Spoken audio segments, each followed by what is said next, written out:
I am going to read how common actually are perjury proceedings.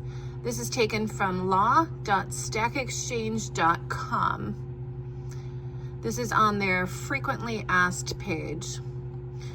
All right, where is my number one? Here we go. Okay. I have read a number of civil court decisions where judges quite convincingly articulated their suspicions of a party to the case having been dishonest about the facts and laid out their reasons for being suspicious of the party's honesty and credibility. Yet, the only consequence of this had appeared to be that the party was disbelieved on that point of fact which was in dispute and consequently lost the case. At no point were the disbelieved parties warned that they may face other consequences for the fact that they were found to have lied to and misled the court, much less proceeded against for having apparently done so. In a criminal context, it seems fairly often that a defendant would testify insistently and adamantly to a false narrative of their innocence, perhaps on the basis of a concocted false alibi, but is nonetheless found guilty. In these cases, it seems that the consequence is basically that they are convicted, with perhaps less sympathy or concession than they may have otherwise have gotten for pleading guilty, honestly, at sentencing, but there is no further separate proceedings for lying in open court.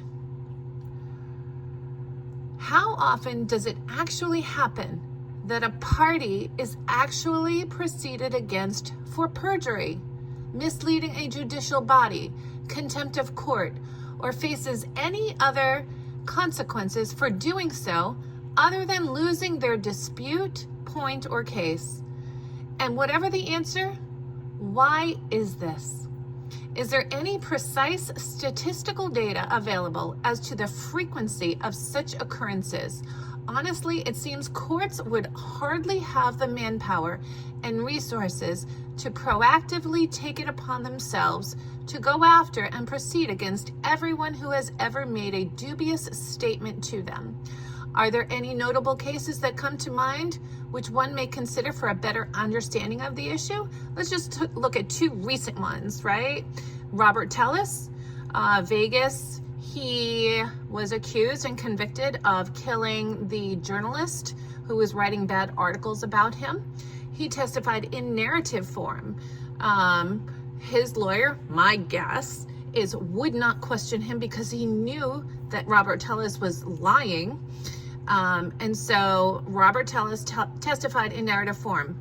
You could tell he was lying on the stand. It was so obvious.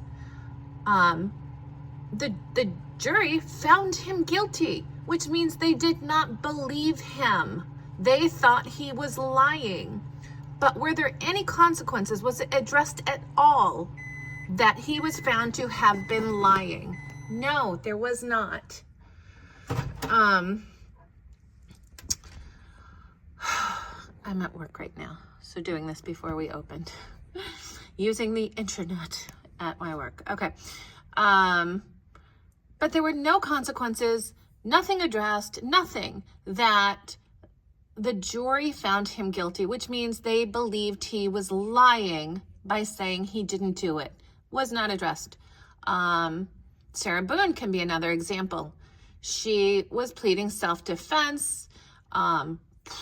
Clearly, she was lying left, right, and center. This is what they do, in my opinion.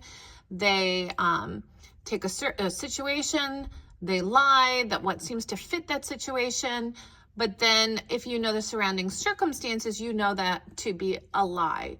Like when she was first questioned, Sarah Boone, by the police the next day, whatever stories she made up, it was an accident.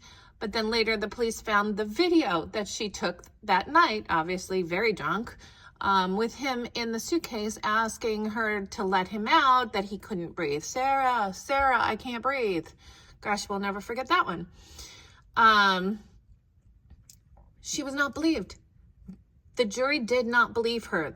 They believed that she was lying. There was nothing addressed, nothing stated, nothing about perjury.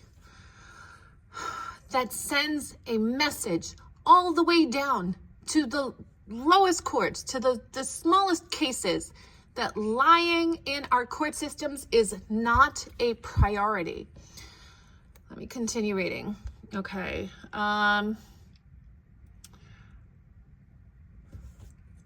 To convict, okay, this is just an AI overview, something I Googled. California legal standard to prove perjury. To convict someone of perjury in California, which is where I live, the prosecutor must prove the following elements beyond a reasonable doubt. Think about that. Beyond a reasonable doubt. That is the legal standard to convict someone of perjury? That needs to be changed. That needs to be changed. The prevalence of lying and perjury and lack of candor in our court system is overwhelming. It is such a significant problem. It is what contributed to my personal circumstances. That standard needs to be changed beyond a reasonable doubt. Beyond a reasonable doubt is you're trying to convict someone of murder. Okay, use that standard, beyond a reasonable doubt, but not for lying. All right, so let me start over. To convict someone of perjury in California, the prosecutor must prove the following elements beyond a reasonable doubt. The defendant took an oath or made a statement under penalty of perjury. The defendant intentionally stated information they knew to be false. The defendant knew they were making the statement while under oath. The defendant intended to testify falsely. The information was material, meaning it could influence the outcome of the proceeding. Perjury can be charged if someone gives false information while testifying in court, being deposed, or signing an affidavit. The penalty for perjury can include prison sentences of up to 4 years and substantial court fines.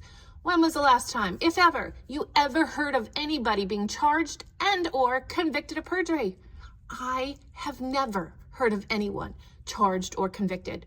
You often hear a judge say, or you know somebody, we believe that, it is suspicious, we don't think you're telling the truth, odor of mendacity. But there is nothing that is charged.